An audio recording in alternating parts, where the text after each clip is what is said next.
Tensions spiked between Washington and Bogota as President Trump publicly floats military action against a longtime U.S. partner. Then, just as quickly, well, everything changed. A sudden phone call, a softer tone, and talk of a White House meeting between the recently combative Colombian president and President Trump. So, what sparked the clash, and what changed the narrative? I'll have those details.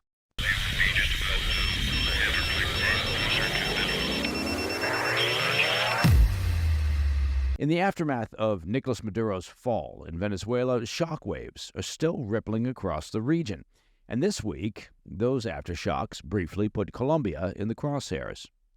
As the Trump administration moves to reassert U.S. influence in South America following the removal of Venezuela's longtime strongman, tensions between Washington and Bogota appear to be heading toward a dangerous breaking point, until a sudden phone call changed the trajectory. Just days after President Trump publicly blasted Colombia's president and suggested that U.S. military action against the country sounds good, that was a quote, sounds good, the two leaders spoke directly, signaling an abrupt shift from escalation to engagement. In a post on Truth Social, President Trump struck a markedly different tone, calling it a, quote, great honor to speak with Colombia's president, Gustavo Petro, praising his tone and announcing that arrangements are now underway for a White House meeting. Trump added that those preparations are being coordinated by Secretary of State Marco Rubio and Colombia's foreign minister. Petro confirmed the call in a post of his own and even added a curious bit of symbolism. Alongside his comments, the Colombian leader shared an AI image, is there any other kind, of an eagle and a jaguar in close embrace. The eagle, obviously a long-standing symbol of the U.S., the jaguar, a national emblem of Colombia. A visual reminder, perhaps, that relations had cooled down just as quickly as they had overheated. So, how did we get here, and why did Colombia suddenly find itself in the crosshairs? Well, the short answer, as you might have guessed, is drugs. Colombia remains the world's largest producer of cocaine. Vast stretches of remote territory, decades-old trafficking routes, and deeply entrenched criminal networks have made the country central to the global cocaine trade. And much of that cocaine ultimately flows north, fueling addiction, overdose deaths, and violent criminal organizations operating throughout Central America, Mexico, and the U.S.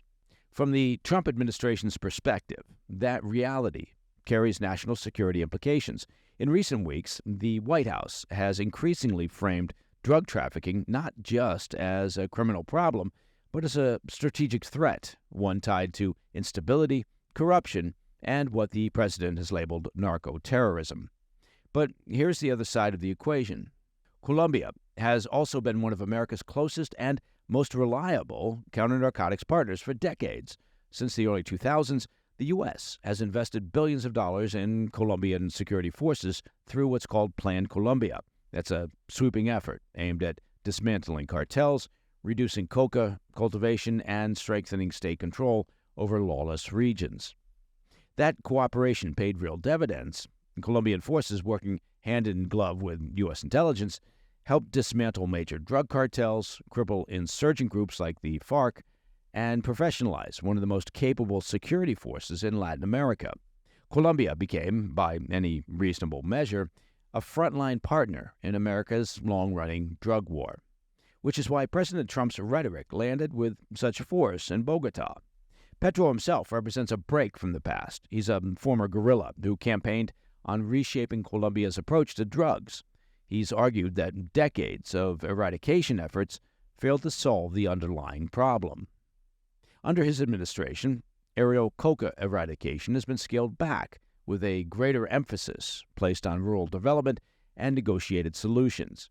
From Washington's vantage point, though, that shift coincided with a sharp rise in coca cultivation, fueling frustration and, in this case, an unusually blunt response from the White House. That context helps explain why Trump's comments escalated so quickly after the Venezuelan operation. In the administration's view, narco-states and permissive drug policies are no longer tolerated. Pressure, leverage, and let's call it shock value appear to be part of the strategy. But the phone call and the sudden pivot to diplomacy suggests limits as well. Ultimately, neither side benefits from a full rupture. Colombia remains a key intelligence partner. The U.S. remains Colombia's most important security ally. And both governments understand that cooperation, however tense, is still preferable to open confrontation. For now, cooler heads appear to have prevailed. A White House meeting is on the calendar. The rhetoric has softened, but the underlying disagreement, how to confront the drug trade and how hard Washington is willing to push its allies, well, that remains largely unresolved. This episode offers a glimpse of what U.S. foreign policy may look like going forward. Sharp pressure, rapid escalation, and sudden resets, especially when national security priorities collide with long-standing partnerships.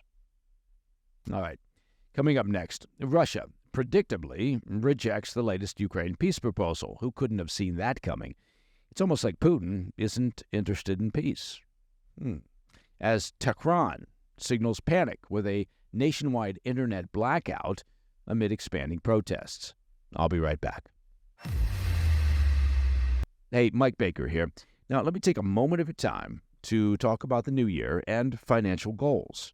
Now, look, if you're a homeowner, well, there's no better time than now to call American Financing and wipe out that debt that you've been worried about. It'll set you up strong for the new year, right? 2026. The Fed dropped rates for the fourth time in December of this past year. That's just a fact. And American Financing can now help you access that equity in your home at an interest rate that's in the low fives. That's a much lower rate, frankly, than the average 20% or more that you'll find with credit cards. American Financing is saving their customers an average of $800 a month. Now, I'm not a mathematician, but I believe that's like a $10,000 raise just to start the new year. There are no upfront fees, that's very important, and no obligation to see just how much you can save. And some folks are even delaying 2 mortgage payments. American Financing is America's home for home loans. Just call today at 866-885-1881. That number again is 866-885-1881. Or just visit americanfinancing.net/PDB. Welcome back to the PDB. If there was any doubt about how Russia would respond to the latest peace overtures, well, it didn't last long. Moscow rejected plans by the coalition of the willing to deploy Western peacekeeping troops in Ukraine, warning that any such deployment would be treated as a military target. You know, it's almost, as I've said many times, like Putin isn't interested in peace. As you've been tracking here on the PDB, the idea behind the coalition of the willing is relatively straightforward. If Ukraine agrees to a ceasefire, Kyiv requires security guarantees that actually deter Russia from invading again. So, from Ukraine's point of view, Western troops are what makes those guarantees real. But what stands out is how blunt Russia was in pushing back. A spokeswoman for the Russian Foreign Ministry warned that any, quote, deployment on Ukrainian territory of military units, military facilities, warehouses, and other infrastructure of Western countries would amount to foreign intervention, as opposed to the foreign intervention of Russia invading Ukraine. I mean, at what point does anyone call bullshit on Putin? Just a thought. Such military infrastructure, the Foreign Ministry spokesperson added, would be a direct threat to Russia's security and be regarded as, quote, legitimate military targets of the armed forces. Ukraine, of course, sees this very differently. Officials in Kyiv argue that without foreign troops on the ground, any peace agreement risks becoming little more than a Band-Aid on a sucking chest wound, giving Russia time to regroup and prepare for further aggression. That concern drove much of the discussion at the Paris meetings this week, where the coalition of the willing backed the idea of a multinational force operating on land and sea and in the air once a ceasefire is in place. Now, as we previously discussed, 2 NATO members, the UK and France, signed a declaration of intent with Kyiv outlining their readiness to deploy forces once the fighting stops. French President Emmanuel Macron called the plan a, quote, significant step toward ending the war, noting it also envisions a restructured Ukrainian military remaining as the first line of defense. In other words, under the coalition's plan, Western troops are meant to reinforce Ukraine's security, not replace it. Still, Russia has been clear for years now, ever since they started their invasion, that this is precisely what it will not accept. Blocking Ukraine's integration into Western security structures has been one of Moscow's core war aims since the 2022 invasion began. Now, I want to point out that the Kremlin continues to demand Ukrainian neutrality even in peacetime, a position that effectively gives Russia veto power over Ukraine's future security choices. And yes, that is just as bizarre as it sounds. Now, while Kyiv, the U.S. and EU engage in regular discussions over what a future peace agreement could look like, the reality is that none of that matters as long as Russia continues to fight and show no interest in stopping its aggression. Russia continues to demand that Ukraine hand over occupied and contested regions, or the Kremlin vows that it will take them by force. Now, as a public service reminder, Putin started this war. I know, shocking. And it's clear to anyone who isn't a Putin apologist or just a moron that Putin is responsible for continuing the war. But I digress. Senator Lindsey Graham said President Trump, quote, greenlit a long-stalled bipartisan sanctions bill aimed at tightening the economic vice on Russia.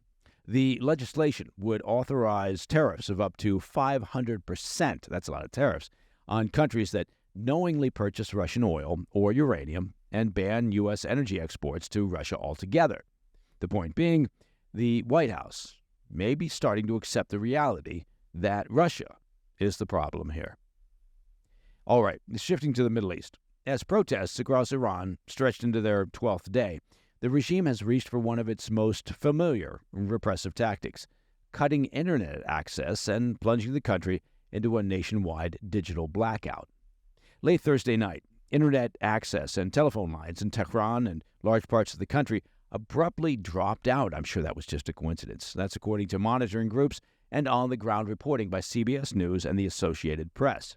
The disruptions coincided with renewed demonstrations, with authorities moving to restrict communication, coordination among the opposition, and the flow of images from the streets. But what's particularly notable here is the timing of the blackout.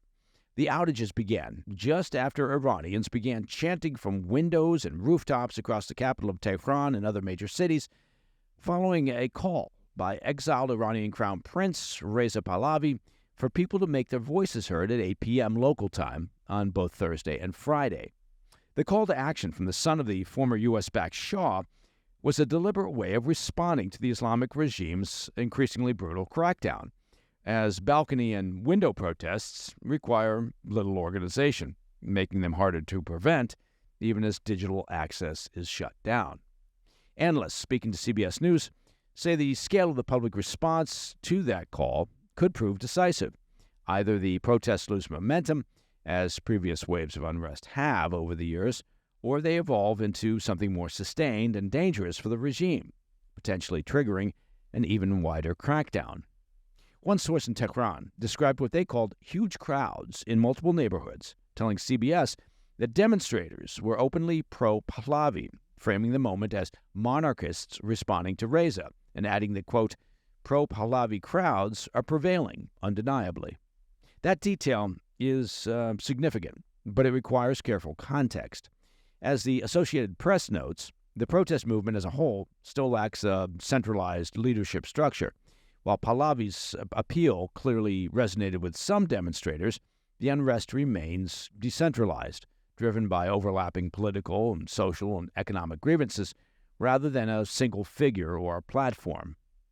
AP reporting also underscored the economic roots of the unrest, years of inflation, currency collapse, and economic isolation that preceded this latest escalation. But what began as economic anger has increasingly taken on political overtones, with chants condemning clerical rule and, in some cases, openly invoking the memory of Iran's monarchy.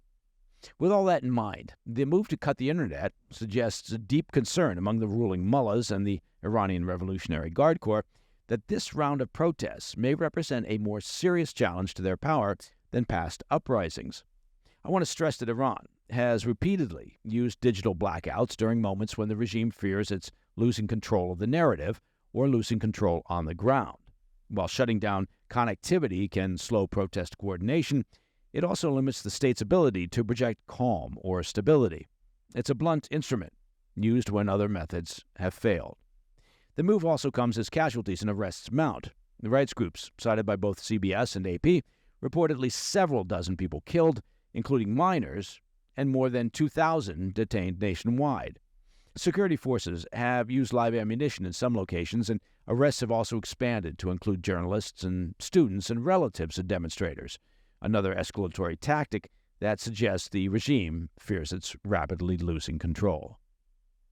Okay, coming up in today's Back of the Brief, President Trump calls for a 66% increase, in defense spending, pitching what he calls a, quote, dream military.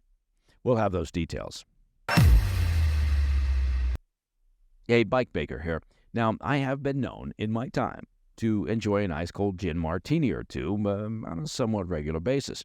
But here's the thing, and it's a hard truth to admit, but at my age, the older I get, the more I might regret my martinis the next morning. That's why I'm a big fan of ZBiotics pre-alcohol probiotic drink. ZBiotics pre-alcohol probiotic drink is the world's first genetically engineered probiotic. It was invented by PhD scientists to tackle rough mornings after drinking. And if anybody is going to be prone to drinking and rough mornings, of course, it's PhD scientists. I mean, come on, those guys. Here's the deal. When you drink alcohol, it gets converted into a toxic byproduct in the stomach, and it's a buildup of this byproduct. It's not dehydration. That's to blame for sketchy mornings after drinking. Pre-alcohol produces an enzyme to break down this byproduct. Just remember to make pre-alcohol your first drink of the night. Of course, always drink responsibly, and you'll definitely feel your best in the morning. It's backed by a 100% money-back guarantee. That's a 100% money-back guarantee. Come on. So there's no risk, and subscriptions are also available. Go to zbiotics.com/PDB now. You'll get 15% off your first order when you use PDB at checkout. That's zbiotics.com/PDB and use the code PDB at checkout for 15% off.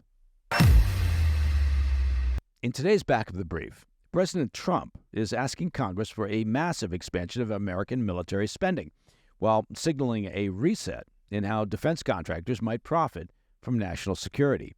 The scale of what Trump is proposing is striking. He wants lawmakers to push annual defense spending to $1.5 trillion in fiscal year 2027. That's a roughly 66% jump, just weeks after signing a historic $901 billion defense bill for fiscal year 2026.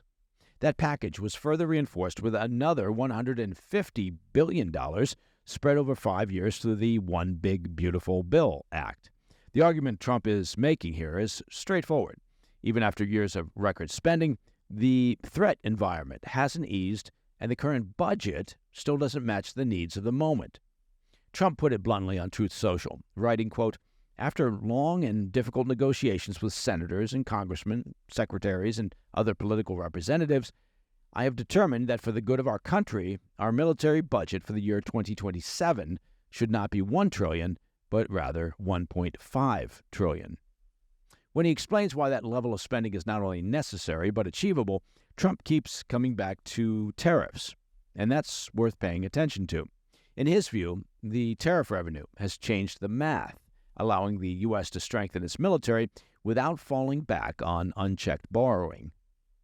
Trump posted, quote, "If it weren't for the tremendous numbers being produced by tariffs from other countries, I would stay at the $1 trillion mark," end quote. Trump has also been explicit about what the money is meant to buy. He says the funding would accelerate initiatives like his Golden Dome missile defense project and the Golden Fleet naval plan, including newly announced, quote, Trump-class warships designed as successors to the Navy's Arleigh Burke-class destroyers.